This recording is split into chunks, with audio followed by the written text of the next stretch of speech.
Smart legal aid, smart দেশ, বঙ্গবন্ধুর বাংলাদেশ এই প্রতিপাদ্যে জাতীয় আইনগত সহায়তা দিবস নানা কর্মসূচির মধ্য দিয়ে কক্সবাজারে পালিত হয়েছে।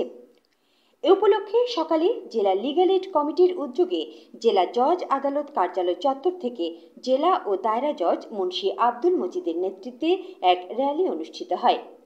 পরে লিগ্যাল এইড মেলার উদ্বোধন করা হয়। মেলায় রক্তদান কর্মসূচি, ব্লাড গ্রুপিং ও ডায়াবেটিস পরীক্ষা সহ বিভিন্ন স্বাস্থ্যসেবা প্রদান করা হয়।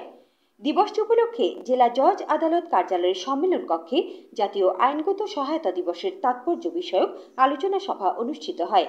জেলা ও দায়রা জজ এবং জেলা লিগ্যাল এইড কমিটির চেয়ারম্যান মুন্সি আব্দুল মজিদের সভাপতিত্বে অনুষ্ঠিত সভায় প্রধান অতিথি ছিলেন সাবেক প্রধান বিচারপতি হাসান ফয়েজ সিদ্দিকী।